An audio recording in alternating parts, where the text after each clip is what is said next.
श्री तुलसी कवचम कवचम तव वक्ष्यामि भवसंक्रमनाशनम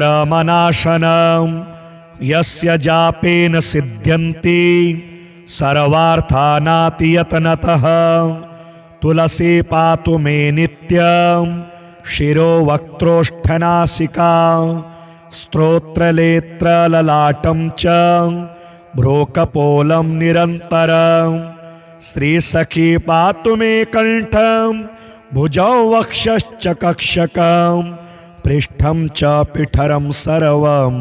स्तनं जानु च हृत्तटं शुभा पातोदरं नाभिं पार्श्वं हस्ताङ्गुलिं तथा जाठरं वहनिमखिलं गुदं जघनगुह्यकं पापहारिण्यवतु मे ओरोस्फिङ्ग्रां सजानुकं पुण्यदावतु मे जङ्घे पादौ नारदसेवितां यदुक्तं यच्च नोक्तं मे यद्बाह्यं यत्तथान्तरं सर्वाङ्गं पातु मे देवी नारायणमनः प्रियाम् इतीदं कवचं दिव्यं तुलस्याः सर्वसिद्धिकृतं त्रिसन्ध्यं यो जपेत् तस्य श्रीर्विद्यायुश्च वर्धते। प्राचीः षड्विलिखेद्रेखाः उदीचीं पञ्च चैव हि संख्यानां विंशतिस्तत्र कोष्ठानां तु भविष्यति। कोष्ठे कोष्ठे लिखेत् पादं मन्त्रस्यास्य यथाक्रमं भोर्जे रोचनया विद्वान् कोष्ठं कुमकुममिश्रया यस्य यन्त्रमिदं मूर्ध्नि भुजे कंठे अथवा भवेत् संग्रामे व्यवहारे च चोरव्याघ्र भयेषु च मारे भये वर्ष भये निर्घात भय पीडिते शयापस्मार पीडासु सर्पवृश्चिकलोलके तापञ्ज्वरेऽथवा शीते नेत्ररोगे च दुस्सहे न तस्य किंचित् दुरितं मिहामुत्र च जायते वन्द्यायाधारयेद्यन्त्रम् अचिरात् पुत्रिणी भवेत्। अतीदं कवचं प्रोक्तं वादे च विजयप्रदं गोमयेन मृदा चैव निर्माय प्रतिवादिनं लम्बमानां तस्य जिह्वां कृत्वा च निहया लिपेत् वामपादेन चाक्रम्य तज्जिह्वां कवचं जपेत् अचिरात् तस्य जिह्वायाः स्तम्भो भवति संसदि वश्यमाकर्षणं चैव स्तम्भनोच्चाटने तथा द्वेषणं मारणं चैव मन्त्रेणानेन विन्दति विन्यस्तकवचो यस्तु मन्त्रराजेन मन्त्रितं भक्षयेत्तु त्वचं तस्य वाक्पवित्वं न संशयः काम्यसिद्धिर्मयोक्ता ते मोक्षसिद्धिं निशामय यो न वैस्तुलसीपत्रैः सालग्रामशिलार्चनं कवचं तव वक्ष्यामि भवसंक्रमनाशनं यस्य जापेन सिद्ध्यन्ति सर्वार्थानाति यतनतः तुलसी पातु मे नित्यं शिरो वक्त्रोष्ठनासिका स्तोत्रलेत्रललाटं च भ्रूकपोलं निरन्तरं श्रीसखी पातु मे कंठं भुजौ वक्षश्च कक्षकं पृष्ठं च पिठरं सर्वं स्तनं जानु च हृत्तटं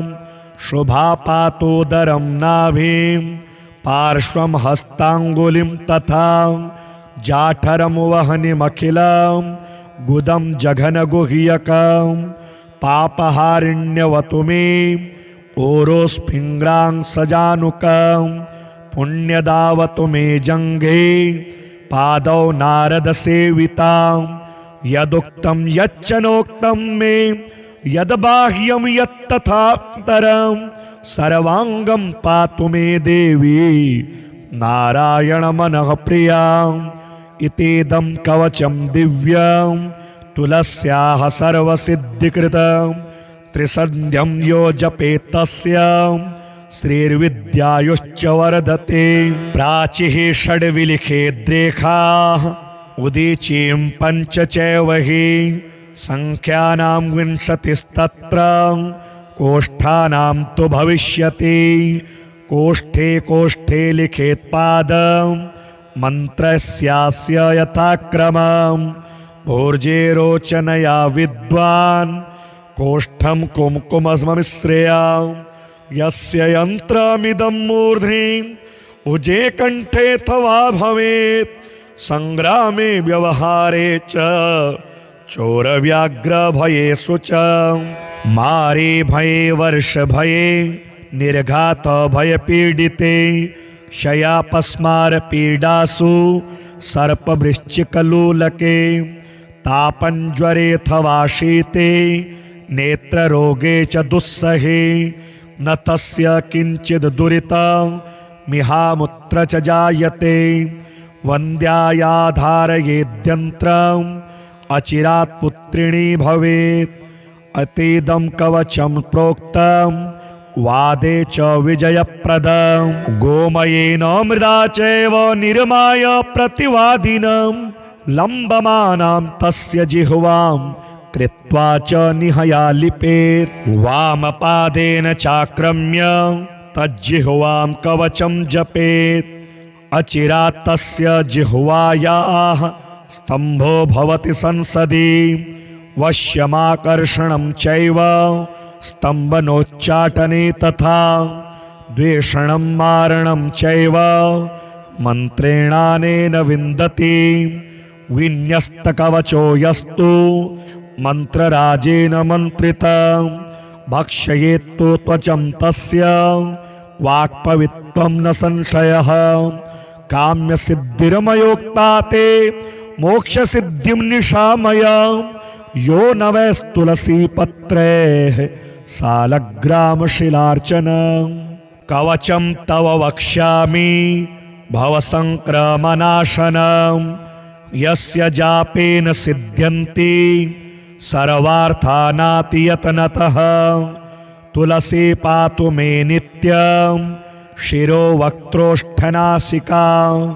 स्तोत्रलेत्रललाटं च भ्रूकपोलं निरन्तरं। श्रीसखी पातु मे कण्ठं भुजौ वक्षश्च कक्षकं पृष्ठं च पिठरं सर्वं स्तनं जानु च हृत्तटं। शुभा पातोदरं नाभिं पार्श्वं हस्ताङ्गुलिं तथा जाठरं वहनिमखिलं गुदं जघनगुह्यकं। पापहारिण्यवतु मे ओरोस्फिङ्ग्रां सजानुकं पुण्यदावतु मे जङ्घे पादौ नारदसेवितां। यदुक्तं यच्च नोक्तं मे यद्बाह्यं यत्तथान्तरं सर्वाङ्गं पातु मे देवी नारायणमनः प्रियाम्। इतीदं कवचं दिव्यं तुलस्याः सर्वसिद्धिकृतं त्रिसन्ध्यं यो जपेत् तस्य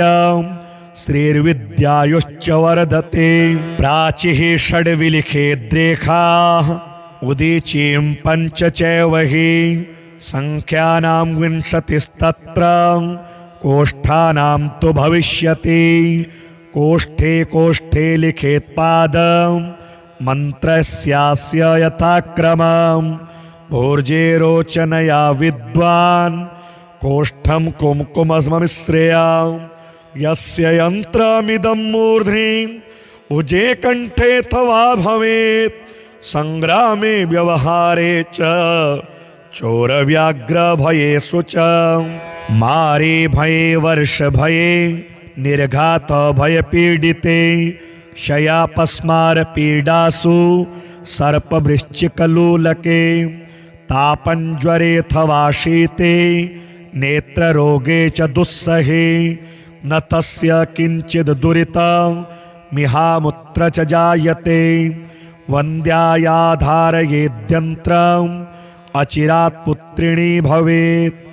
अतीदं कवचं प्रोक्तं वादे च विजयप्रदं गोमयेन मृदा चैव निर्माय प्रतिवादिनं लम्बमानां तस्य जिह्वां कृत्वा च निहया लिपेत् वामपादेन चाक्रम्य तज्जिह्वां कवचं जपेत् अचिरात् तस्य जिह्वायाः स्तम्भो भवति संसदि वश्यमाकर्षणं चैव स्तम्भनोच्चाटने तथा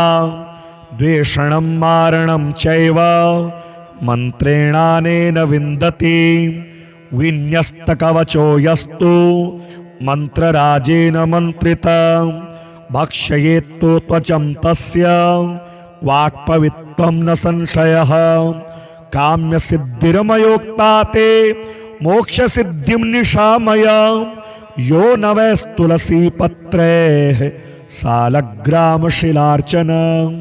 कवचं तव वक्ष्यामि भवसङ्क्रमणाशनं यस्य जापेन सिद्ध्यन्ति सर्वार्थानातियतनतः तुलसी पातु मे नित्यं शिरो वक्त्रोष्ठनासिका स्त्रोत्रलेत्रललाटं च भ्रूकपोलं निरन्तरं श्रीसखी पातु मे कण्ठं भुजौ वक्षश्च कक्षकं पृष्ठं च पिठरं सर्वं स्तनं जानु च हृत्तटं शुभा पातोदरं नाभिं पार्श्वं हस्ताङ्गुलिं तथा जाठरं वहनिमखिलं गुदं जघनगुह्यकं पापहारिण्यवतु मे ओरोस्फिङ्ग्रां सजानुकं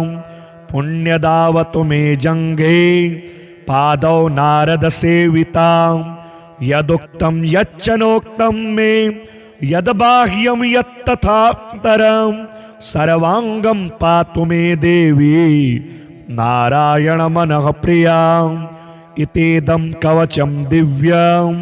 तुलस्याः सर्वसिद्धिकृतं त्रिसन्ध्यं यो जपेत् तस्य श्रीर्विद्यायुश्च वर्धते प्राचीः षड्विलिखेद्रेखाः उदीचीं पञ्च चैव हि सङ्ख्यानां विंशतिस्तत्र कोष्ठानां तु भविष्यति कोष्ठे कोष्ठे लिखेत् पादं मन्त्रस्यास्य यथाक्रमं भोर्जे रोचनया विद्वान् कोष्ठं कुम्कुममिश्रया यस्य यन्त्रमिदं मूर्ध्नि उजे कण्ठेऽथवा भवेत् सङ्ग्रामे व्यवहारे च चोरव्याघ्रभयेषु च मारे भये वर्षभये निर्घातभयपीडिते शयापस्मारपीडासु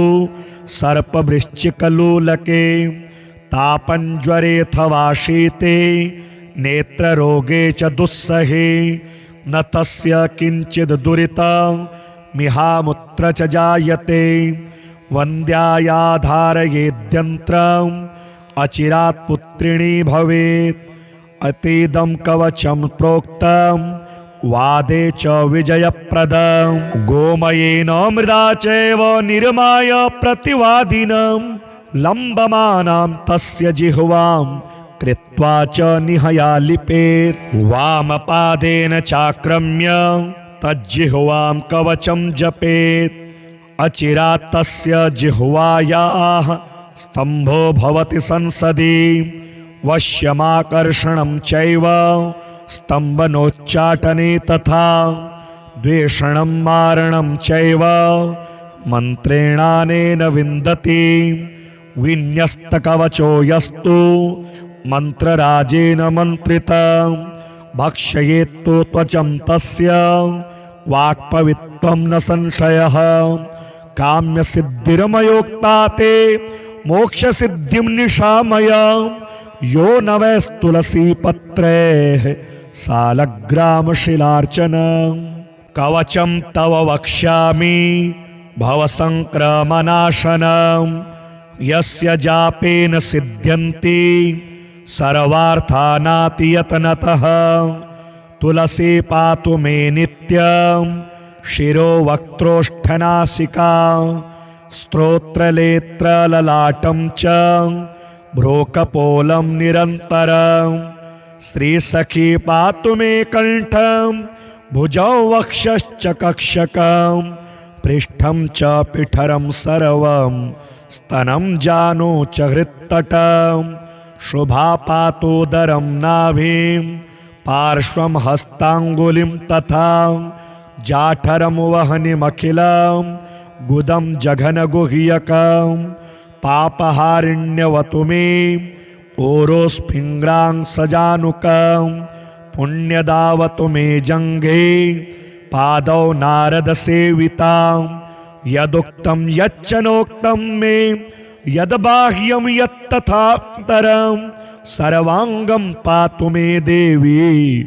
नारायणमनः प्रियाम् इतीदं कवचं दिव्यं तुलस्याः सर्वसिद्धिकृतं त्रिसन्ध्यं यो जपेत् तस्य श्रीर्विद्यायुश्च वर्धते प्राचीः षड्विलिखेद्रेखाः उदीचीं पञ्च चैव हि संख्यानां विंशतिस्तत्र कोष्ठानां तु भविष्यति कोष्ठे कोष्ठे लिखेत् पादं मन्त्रस्यास्य यथाक्रमं भोर्जे रोचनया विद्वान् कोष्ठं कुम्कुममिश्रया यस्य यन्त्रमिदं मूर्ध्नि उजे कण्ठेऽथवा भवेत् संग्रामे व्यवहारे च चोरव्याघ्रभयेषु च मारे भये वर्षभये निर्घातभयपीडिते शयापस्मारपीडासु सर्पवृश्चिकलोलके तापञ्ज्वरेऽथवा शीते नेत्ररोगे च दुस्सहे न तस्य किञ्चिद् दुरितं मिहामुत्र च जायते वन्द्यायाधारयेद्यन्त्रम् अचिरात् पुत्रिणी भवेत् अतीदं कवचं प्रोक्तं वादे च विजयप्रदं गोमयेन मृदा चैव निर्माय प्रतिवादिनं लम्बमानां तस्य जिह्वां कृत्वा च निहया लिपेत् वामपादेन चाक्रम्य तज्जिह्वां कवचं जपेत् अचिरात् तस्य जिह्वायाः स्तम्भो भवति संसदि वश्यमाकर्षणं चैव स्तम्भनोच्चाटने तथा द्वेषणं मारणं चैव मन्त्रेणानेन विन्दति विन्यस्तकवचो यस्तु मन्त्रराजेन मन्त्रितं भक्षयेत्तु त्वचं तस्य वाक्पवित्वं न संशयः काम्यसिद्धिर्मयोक्ता ते मोक्षसिद्धिं निशामय यो न वैस्तुलसीपत्रैः सालग्रामशिलार्चनं कवचं तव वक्ष्यामि भवसङ्क्रमणाशनं यस्य जापेन सिद्ध्यन्ति सर्वार्थानातियतनतः तुलसी पातु मे नित्यं शिरो वक्त्रोष्ठनासिका स्तोत्रलेत्रललाटं च भ्रूकपोलं निरन्तरं श्रीसखी पातु मे कण्ठं भुजौ वक्षश्च कक्षकं पृष्ठं च पिठरं सर्वं स्तनं जानु च हृत्तटं शुभा पातोदरं नाभिं पार्श्वं हस्ताङ्गुलिं तथा जाठरं वहनिमखिलं गुदं जघनगुह्यकं पापहारिण्यवतु मे ओरोस्फिङ्ग्रां सजानुकं पुण्यदावतु मे जङ्घे पादौ नारदसेवितां यदुक्तं यच्च नोक्तं मे यद्बाह्यं यत्तथान्तरं सर्वाङ्गं पातु मे देवी नारायणमनः प्रियाम् इतीदं कवचं दिव्यं तुलस्याः सर्वसिद्धिकृतं त्रिसन्ध्यं यो जपेत् तस्य श्रीर्विद्यायुश्च वर्धते प्राचीः षड्विलिखेद्रेखाः उदीचीं पञ्च चैव हि संख्यानां विंशतिस्तत्र कोष्ठानां तु भविष्यति कोष्ठे कोष्ठे लिखेत्पादं मन्त्रस्यास्य यथाक्रमं भोर्जे रोचनया विद्वान् कोष्ठं कुमकुममिश्रेया यस्य यन्त्रमिदं मूर्ध्नि उजे कण्ठेऽथवा भवेत् संग्रामे व्यवहारे च चोरव्याघ्रभयेषु च मारे भये वर्षभये निर्घातभयपीडिते शयापस्मारपीडासु सर्पवृश्चिकलोलके तापञ्ज्वरेऽथवा शीते नेत्ररोगे च दुस्सहे न तस्य किञ्चित् दुरितं मिहामुत्र च जायते वन्द्यायाधारयेद्यन्त्रम् अचिरात् पुत्रिणी भवेत् अतीदं कवचं प्रोक्तं वादे च विजयप्रदं गोमयेन मृदा चैव निर्माय प्रतिवादिनं लम्बमानां तस्य जिह्वां कृत्वा च निहया लिपेत् वामपादेन चाक्रम्य तज्जिह्वां कवचं जपेत् अचिरात् तस्य जिह्वायाः स्तम्भो भवति संसदि वश्यमाकर्षणं चैव स्तम्भनोच्चाटने तथा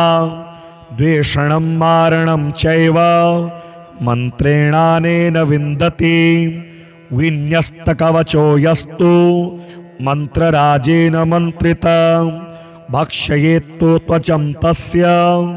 वाक्पवित्वं न संशयः काम्यसिद्धिर्मयोक्ता ते मोक्षसिद्धिं निशामय यो न वैस्तुलसीपत्रैः सालग्रामशिलार्चनं कवचं तव वक्ष्यामि भवसङ्क्रमणाशनं यस्य जापेन सिद्ध्यन्ति सर्वार्थानातियतनतः तुलसी पातु मे नित्यं शिरो वक्त्रोष्ठनासिका स्तोत्रलेत्रललाटं च भ्रूकपोलं निरन्तरं श्रीसखी पातु मे कण्ठं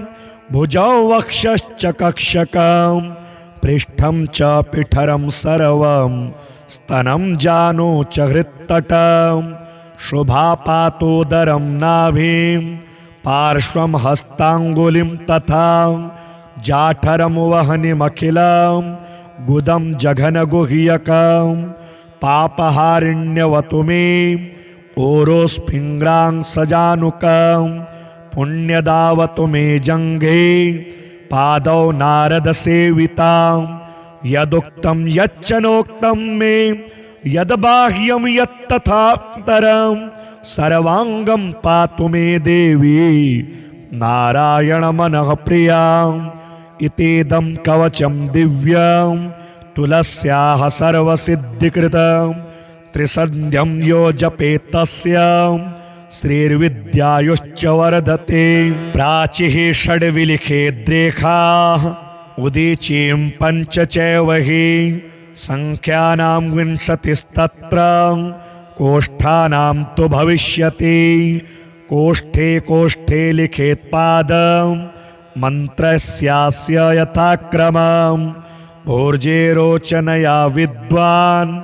कोष्ठं कुमकुममिश्रेया यस्य यन्त्रमिदं मूर्ध्नि उजे कण्ठेऽथवा भवेत् संग्रामे व्यवहारे च चोरव्याघ्रभयेषु च मारे भये वर्षभये निर्घातभयपीडिते शयापस्मारपीडासु सर्पवृश्चिकलोलके तापञ्ज्वरेऽथवा शीते नेत्ररोगे च दुस्सहे न तस्य किञ्चित् दुरितं मिहामुत्र च जायते वन्द्यायाधारयेद्यन्त्रम् अचिरात् पुत्रिणी भवेत् अतीदं कवचं प्रोक्तं वादे च विजयप्रदं गोमयेन मृदा चैव निर्माय प्रतिवादिनं लम्बमानां तस्य जिह्वां कृत्वा च निहया लिपेत् वामपादेन चाक्रम्य तज्जिह्वां कवचं जपेत् अचिरात् तस्य जिह्वायाः स्तम्भो भवति संसदि वश्यमाकर्षणं चैव स्तम्भनोच्चाटने तथा द्वेषणं मारणं चैव मन्त्रेणानेन विन्दति विन्यस्तकवचो यस्तु मन्त्रराजेन मन्त्रितं भक्षयेत्तु त्वचं तस्य वाक्पवित्वं न संशयः काम्यसिद्धिर्मयोक्ता ते मोक्षसिद्धिं निशामय यो न वैस्तुलसीपत्रैः सालग्रामशिलार्चनं कवचं तव वक्ष्यामि भवसङ्क्रमणाशनं यस्य जापेन सिद्ध्यन्ति सर्वार्थानातियतनतः तुलसी पातु मे नित्यं शिरो वक्त्रोष्ठनासिका स्तोत्रलेत्रललाटं च भ्रूकपोलं निरन्तरं श्रीसखी पातु मे कण्ठं भुजौ वक्षश्च कक्षकं पृष्ठं च पिठरं सर्वं स्तनं जानु च हृत्तटं शुभा पातोदरं नाभिं पार्श्वं हस्ताङ्गुलिं तथा जाठरं वहनिमखिलं गुदं जघनगुह्यकं पापहारिण्यवतु मे ओरोस्फिङ्ग्रां सजानुकं पुण्यदावतु मे जङ्घे पादौ नारदसेवितां यदुक्तं यच्च नोक्तं मे यद्बाह्यं यत्तथान्तरं सर्वाङ्गं पातु मे देवी नारायणमनः प्रियाम् इतीदं कवचं दिव्यं तुलस्याः सर्वसिद्धिकृतं त्रिसन्ध्यं यो जपेत् तस्य श्रीर्विद्यायुश्च वर्धते प्राचीः षड्विलिखेद्रेखाः उदीचीं पञ्च चैव हि संख्यानां विंशतिस्तत्र कोष्ठानां तु भविष्यति कोष्ठे कोष्ठे लिखेत् पादं मन्त्रस्यास्य यथाक्रमं भोर्जे रोचनया विद्वान् कोष्ठं कुम्कुममिश्रया यस्य यन्त्रमिदं मूर्ध्नि उजे कण्ठेऽथवा भवेत् संग्रामे व्यवहारे च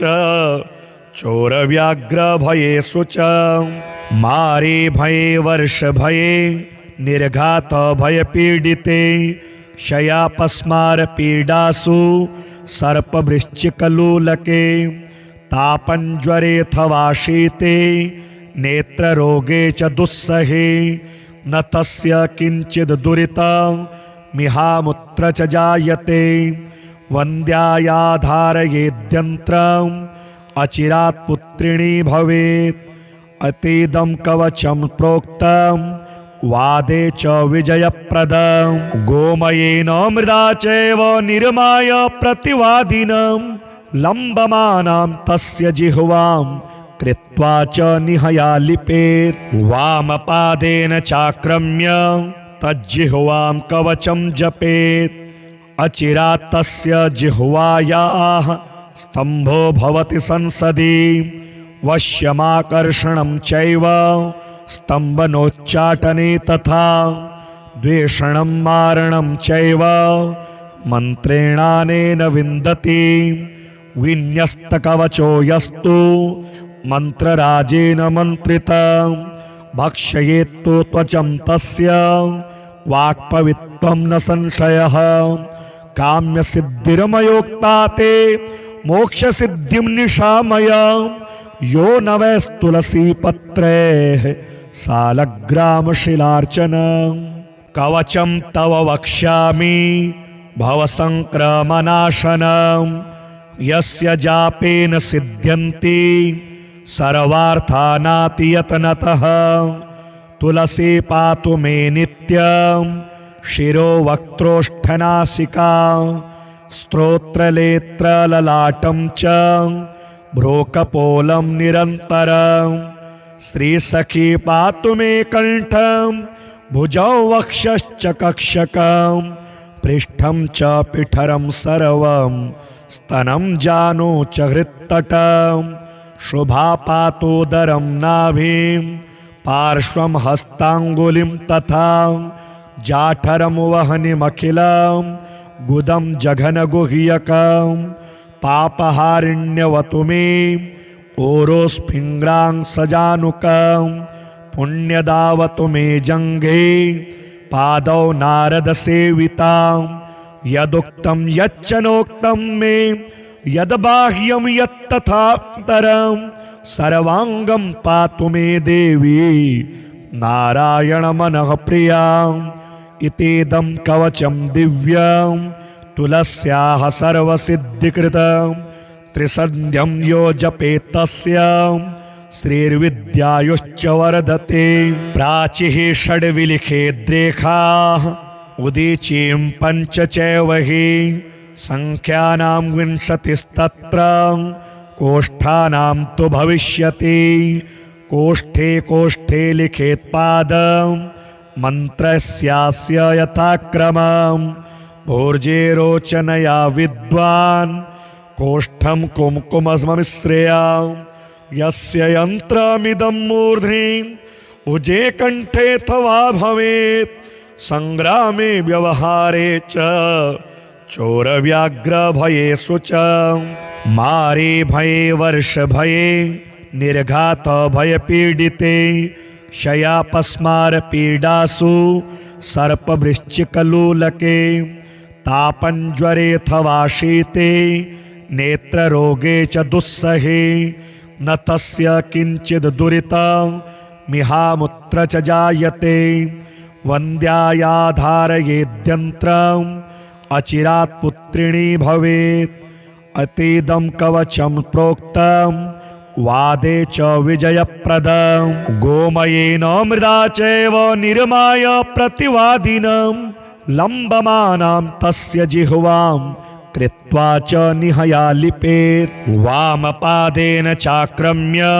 तज्जिह्वां कवचं जपेत्।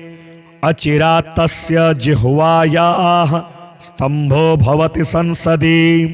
वश्यमाकर्षणं चैव स्तम्भनोच्चाटने तथा द्वेषणं मारणं चैव मन्त्रेणानेन विन्दति। विन्यस्तकवचो यस्तु मन्त्रराजेन मन्त्रितं भक्षयेत्तु त्वचं तस्य वाक्पवित्वं न संशयः। काम्यसिद्धिर्मयोक्ता ते मोक्षसिद्धिं निशामय यो न वैस्तुलसीपत्रैः सालग्रामशिलार्चनं। कवचं तव वक्ष्यामि भवसङ्क्रमणाशनं यस्य जापेन सिद्ध्यन्ति सर्वार्थानातियतनतः। तुलसी पातु मे नित्यं शिरो वक्त्रोष्ठनासिका स्तोत्रलेत्रललाटं च भ्रूकपोलं निरन्तरं। श्रीसखी पातु मे कण्ठं भुजौ वक्षश्च कक्षकं पृष्ठं च पिठरं सर्वं स्तनं जानु च हृत्तटं शुभापातोदरं नाभिं पार्श्वं हस्ताङ्गुलिं तथा जाठरं वहनिमखिलं गुदं जघनगुह्यकं पापहारिण्यवतु मे ओरोस्फिङ्ग्रां सजानुकं पुण्यदावतु मे जङ्घे पादौ नारदसेवितां यदुक्तं यच्च नोक्तं मे यद्बाह्यं यत्तथान्तरं सर्वाङ्गं पातु मे देवी नारायणमनः प्रियाम्। इतीदं कवचं दिव्यं तुलस्याः सर्वसिद्धिकृतं त्रिसन्ध्यं यो जपेत् तस्य श्रीर्विद्यायुश्च वर्धते। प्राचीः षड्विलिखेद्रेखाः उदीचीं पञ्च चैव हि संख्यानां विंशतिस्तत्र कोष्ठानां तु भविष्यति। कोष्ठे कोष्ठे लिखेत् पादं मन्त्रस्यास्य यथाक्रमं भोर्जे रोचनया विद्वान् कोष्ठं कुम्कुममिश्रया यस्य यन्त्रमिदं मूर्ध्नि उजे कण्ठेऽथवा भवेत् संग्रामे व्यवहारे च चोरव्याघ्रभयेषु च मारे भये वर्षभये निर्घातभयपीडिते शयापस्मारपीडासु सर्पवृश्चिकलोलके तापञ्ज्वरेऽथवा शीते नेत्ररोगे च दुस्सहे न तस्य किञ्चित् दुरितं मिहामुत्र च जायते वन्द्यायाधारयेद्यन्त्रम् अचिरात् पुत्रिणी भवेत् अतीदं कवचं प्रोक्तं वादे च विजयप्रदं गोमयेन मृदा चैव निर्माय प्रतिवादिनं लम्बमानां तस्य जिह्वां कृत्वा च निहया लिपेत् वामपादेन चाक्रम्य तज्जिह्वां कवचं जपेत् अचिरात् तस्य जिह्वायाः स्तम्भो भवति संसदि वश्यमाकर्षणं चैव स्तम्भनोच्चाटने तथा द्वेषणं मारणं चैव मन्त्रेणानेन विन्दति विन्यस्तकवचो यस्तु मन्त्रराजेन मन्त्रितं भक्षयेत्तु त्वचं तस्य वाक्पवित्वं न संशयः काम्यसिद्धिर्मयोक्ता ते मोक्षसिद्धिं निशामय यो न वैस्तुलसीपत्रैः सालग्रामशिलार्चनं कवचं तव वक्ष्यामि भवसङ्क्रमनाशनं यस्य जापेन सिद्ध्यन्ति सर्वार्थानातियतनतः तुलसी पातु मे नित्यं शिरो वक्त्रोष्ठनासिका स्त्रोत्रलेत्रललाटं च भ्रूकपोलं निरन्तरं श्रीसखी पातु मे कण्ठं भुजौ वक्षश्च कक्षकं पृष्ठं च पिठरं सर्वं स्तनं जानु च हृत्तटं शुभा पातोदरं नाभिं पार्श्वं हस्ताङ्गुलिं तथा जाठरं वहनिमखिलं गुदं जघनगुह्यकं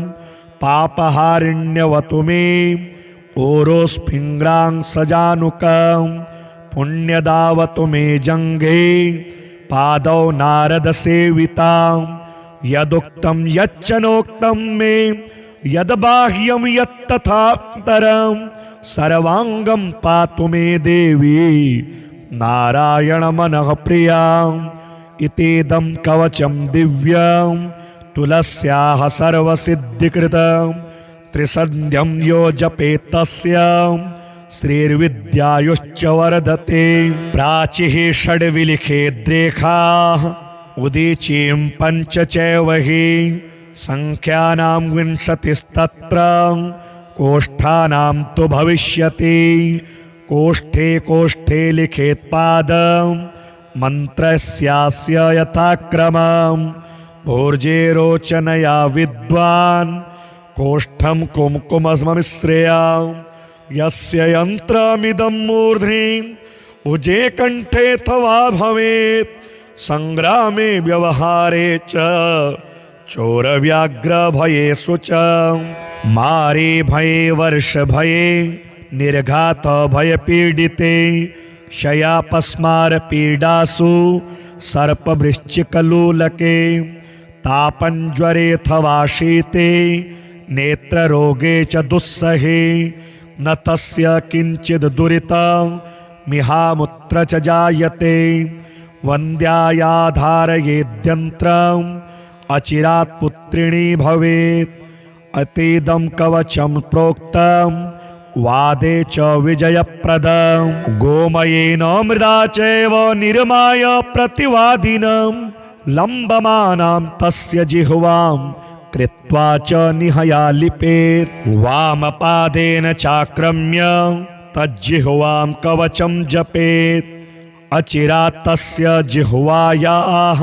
स्तम्भो भवति संसदि वश्यमाकर्षणं चैव स्तम्भनोच्चाटने तथा द्वेषणं मारणं चैव मन्त्रेणानेन विन्दति विन्यस्तकवचो यस्तु मन्त्रराजेन मन्त्रितं भक्षयेत्तु त्वचं तस्य वाक्पवित्वं न संशयः काम्यसिद्धिर्मयोक्ता ते मोक्षसिद्धिं निशामय यो न वैस्तुलसीपत्रैः सालग्रामशिलार्चनम् कवचं तव वक्ष्यामि भवसङ्क्रमणाशनम् यस्य जापेन सिद्ध्यन्ति सर्वार्थानातियतनतः तुलसी पातु मे नित्यं शिरो वक्त्रोष्ठनासिका स्तोत्रलेत्रललाटं च भ्रूकपोलं निरन्तरं श्रीसखी पातु मे कण्ठं भुजौ वक्षश्च कक्षकं पृष्ठं च पिठरं सर्वं स्तनं जानु च हृत्तटं शुभा पातोदरं नाभिं पार्श्वं हस्ताङ्गुलिं तथा जाठरं वहनिमखिलं गुदं जघनगुह्यकं पापहारिण्यवतु मे ओरोस्फिङ्ग्रां सजानुकं पुण्यदावतु मे जङ्घे पादौ नारदसेवितां यदुक्तं यच्च नोक्तं मे यद्बाह्यं यत्तथान्तरं सर्वाङ्गं पातु मे देवी नारायणमनः प्रियाम् इतीदं कवचं दिव्यं तुलस्याः सर्वसिद्धिकृतं त्रिसन्ध्यं यो जपेत् तस्य श्रीर्विद्यायुश्च वर्धते प्राचीः षड्विलिखेद्रेखाः उदीचीं पञ्च चैव हि संख्यानां विंशतिस्तत्र कोष्ठानां तु भविष्यति कोष्ठे कोष्ठे लिखेत् पादं मन्त्रस्यास्य यथाक्रमं भोर्जे रोचनया विद्वान् कोष्ठं कुम्कुममिश्रया यस्य यन्त्रमिदं मूर्ध्नि उजे कण्ठे अथवा भवेत् संग्रामे व्यवहारे च चोरव्याघ्रभयेषु च मारे भये वर्षभये निर्घातभयपीडिते शयापस्मारपीडासु सर्पवृश्चिकलोलके तापञ्ज्वरेऽथवा शीते नेत्ररोगे च दुस्सहे न तस्य किञ्चित् दुरितं मिहामुत्र च जायते वन्द्यायाधारयेद्यन्त्रम् अचिरात् पुत्रिणी भवेत् अतीदं कवचं प्रोक्तं वादे च विजयप्रदं गोमयेन मृदा चैव निर्माय प्रतिवादिनं लम्बमानां तस्य जिह्वां कृत्वा च निहया लिपेत् वामपादेन चाक्रम्य तज्जिह्वां कवचं जपेत् अचिरात् तस्य जिह्वायाः स्तम्भो भवति संसदि वश्यमाकर्षणं चैव स्तम्भनोच्चाटने तथा द्वेषणं मारणं चैव मन्त्रेणानेन विन्दति विन्यस्तकवचो यस्तु मन्त्रराजेन मन्त्रितं भक्षयेत्तु त्वचं तस्य वाक्पवित्वं न संशयः काम्यसिद्धिर्मयोक्ता ते मोक्षसिद्धिं निशामय यो न वैस्तुलसीपत्रैः सालग्रामशिलार्चनम् कवचं तव वक्ष्यामि भवसङ्क्रमणाशनम् यस्य जापेन सिद्ध्यन्ति सर्वार्थानातियतनतः तुलसी पातु मे नित्यं शिरो वक्त्रोष्ठनासिका स्तोत्रलेत्रललाटं च भ्रूकपोलं निरन्तरं श्रीसखी पातु मे कण्ठं भुजौ वक्षश्च कक्षकं पृष्ठं च पिठरं सर्वं स्तनं जानु च हृत्तटं शुभा पातोदरं नाभिं पार्श्वं हस्ताङ्गुलिं तथा जाठरं वह्निमखिलं गुदं जघनगुह्यकं पापहारिण्यवतु मे ओरोस्फिङ्ग्रां सजानुकं पुण्यदावतु मे जङ्घे पादौ नारदसेवितां यदुक्तं यच्च नोक्तं मे यद्बाह्यं यत्तथान्तरं सर्वाङ्गं पातु मे देवी नारायणमनः प्रियाम् इतीदं कवचं दिव्यं तुलस्याः सर्वसिद्धिकृतं त्रिसन्ध्यं यो जपेत् तस्य श्रीर्विद्यायुश्च वर्धते। प्राचीः षड्विलिखेद्रेखाः उदीचीं पञ्च चैव हि संख्यानां विंशतिस्तत्र कोष्ठानां तु भविष्यति। कोष्ठे कोष्ठे लिखेत् पादं मन्त्रस्यास्य यथाक्रमं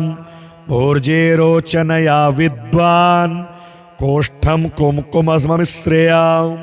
यस्य यन्त्रमिदं मूर्ध्नि उजे कण्ठेऽथवा भवेत् संग्रामे व्यवहारे च चोरव्याघ्रभयेषु च मारे भये वर्षभये निर्घात भयपीडिते शयापस्मारपीडासु सर्पवृश्चिकलोलके तापञ्ज्वरेऽथवा शीते नेत्ररोगे च दुस्सहे न तस्य किञ्चित् दुरितं मिहामुत्र च जायते। वन्द्यायाधारयेद्यन्त्रम् अचिरात् पुत्रिणी भवेत्। अतीदं कवचं प्रोक्तं वादे च विजयप्रदं गोमयेन मृदा चैव निर्माय प्रतिवादिनं लम्बमानां तस्य जिह्वां कृत्वा च निहया लिपेत्। वामपादेन चाक्रम्य तज्जिह्वां कवचं जपेत्। अचिरात् तस्य जिह्वायाः स्तम्भो भवति संसदि वश्यमाकर्षणं चैव स्तम्भनोच्चाटने तथा द्वेषणं मारणं चैव मन्त्रेणानेन विन्दति। विन्यस्तकवचो यस्तु मन्त्रराजेन मन्त्रितं भक्षयेत्तु त्वचं तस्य वाक्पवित्वं न संशयः। काम्यसिद्धिर्मयोक्ता ते मोक्षसिद्धिं निशामय यो न वैस्तुलसीपत्रैः सालग्रामशिलार्चनं। कवचं तव वक्ष्यामि भवसङ्क्रमणाशनं यस्य जापेन सिद्ध्यन्ति सर्वार्थानातियतनतः। तुलसी पातु मे नित्यं शिरो वक्त्रोष्ठनासिका स्तोत्रलेत्रललाटं च भ्रूकपोलं निरन्तरं। श्रीसखी पातु मे कण्ठं भुजौ वक्षश्च कक्षकं पृष्ठं च पिठरं सर्वं स्तनं जानु च हृत्तटं।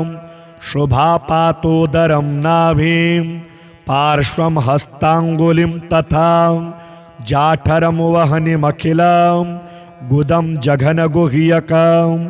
पापहारिण्यवतु मे ओरोस्फिङ्ग्रां सजानुकं पुण्यदावतु मे जङ्घे पादौ नारदसेवितां यदुक्तं यच्च नोक्तं मे यद्बाह्यं यत्तथान्तरं सर्वाङ्गं पातु मे देवी नारायणमनः प्रियाम् इतीदं कवचं दिव्यं तुलस्याः सर्वसिद्धिकृतं त्रिसन्ध्यं यो जपेत् तस्य श्रीर्विद्यायुश्च वर्धते। प्राचीः षड्विलिखेद्रेखाः उदीचीं पञ्च चैव हि संख्यानां विंशतिस्तत्र कोष्ठानां तु भविष्यति। कोष्ठे कोष्ठे लिखेत् पादं मन्त्रस्यास्य यथाक्रमं भोर्जे रोचनया विद्वान् कोष्ठं कुम्कुममिश्रया यस्य यन्त्रमिदं मूर्ध्नि उजे कण्ठेऽथवा भवेत् संग्रामे व्यवहारे च चोरव्याघ्रभयेषु च मारे भये वर्षभये निर्घातभयपीडिते शयापस्मारपीडासु सर्पवृश्चिकलोलके तापञ्ज्वरेऽथवा शीते नेत्ररोगे च दुस्सहे न तस्य किञ्चिद् दुरितं मिहामुत्र च जायते वन्द्यायाधारयेद्यन्त्रम् अचिरात् पुत्रिणी भवेत् अतीदं कवचं प्रोक्तं वादे च विजयप्रदं गोमयेन मृदा चैव निर्माय प्रतिवादिनं लम्बमानां तस्य जिह्वां कृत्वा च निहया लिपेत् वामपादेन चाक्रम्य तज्जिह्वां कवचं जपेत् अचिरात् तस्य जिह्वायाः स्तम्भो भवति संसदि वश्यमाकर्षणं चैव स्तम्भनोच्चाटने तथा द्वेषणं मारणं चैव मन्त्रेणानेन विन्दति विन्यस्तकवचो यस्तु मन्त्रराजेन मन्त्रितं भक्षयेत्तु त्वचं तस्य वाक्पवित्वं न संशयः काम्यसिद्धिर्मयोक्ता ते मोक्षसिद्धिं निशामय यो न वैस्तुलसीपत्रैः सालग्रामशिलार्चनं कवचं तव वक्ष्यामि भवसङ्क्रमणाशनं यस्य जापेन सिद्ध्यन्ति सर्वार्थानातियतनतः तुलसी पातु मे नित्यं शिरो वक्त्रोष्ठनासिका स्तोत्रलेत्रललाटं च भ्रूकपोलं निरन्तरं श्रीसखी पातु मे कण्ठं भुजौ वक्षश्च कक्षकं पृष्ठं च पिठरं सर्वं स्तनं जानु च हृत्तटं शुभा पातोदरं नाभिं पार्श्वं हस्ताङ्गुलिं तथा जाठरं वहनिमखिलं गुदं जघनगुह्यकं पापहारिण्यवतु मे ओरोस्फिङ्ग्रां सजानुकं पुण्यदावतु मे जङ्घे पादौ नारदसेवितां यदुक्तं यच्च नोक्तं मे यद्बाह्यं यत्तथान्तरं सर्वाङ्गं पातु मे देवी नारायणमनः प्रियाम् इतीदं कवचं दिव्यं तुलस्याः सर्वसिद्धिकृतं त्रिसन्ध्यं यो जपेत् तस्य श्रीर्विद्यायुश्च वर्धते प्राचीः षड्विलिखेद्रेखाः उदीचीं पञ्च चैव हि सङ्ख्यानां विंशतिस्तत्र कोष्ठानां तु भविष्यति कोष्ठे कोष्ठे लिखेत् पादं मन्त्रस्यास्य यथाक्रमं भोर्जे रोचनया विद्वान् कोष्ठं कुम्कुमस्ममिश्रेया यस्य यन्त्रमिदं मूर्ध्नि उजे कण्ठेऽथवा भवेत् सङ्ग्रामे व्यवहारे च चोरव्याघ्रभयेषु च मारे भये वर्षभये निर्घातभयपीडिते शयापस्मारपीडासु सर्पवृश्चिकलोलके तापञ्ज्वरेऽथवा शीते नेत्ररोगे च दुस्सहे न तस्य किञ्चिद् दुरितं मिहामुत्र च जायते वन्द्यायाधारयेद्यन्त्रम् अचिरात् पुत्रिणी भवेत् अतीदं कवचं प्रोक्तं वादे च विजयप्रदं गोमयेन मृदा चैव निर्माय प्रतिवादिनं लम्बमानां तस्य जिह्वां कृत्वा च निहया लिपेत् वामपादेन चाक्रम्य तज्जिह्वां कवचं जपेत् अचिरात् तस्य जिह्वायाः स्तम्भो भवति संसदि वश्यमाकर्षणं चैव स्तम्भनोच्चाटने तथा द्वेषणं मारणं चैव मन्त्रेणानेन विन्दति विन्यस्तकवचो यस्तु मन्त्रराजेन मन्त्रितं भक्षयेत्तो त्वचं तस्य वाक्पवित्वं न संशयः काम्यसिद्धिर्मयोक्ता ते मोक्षसिद्धिं निशामय यो न वैस्तुलसी पत्रे सालग्रामशिलार्चन।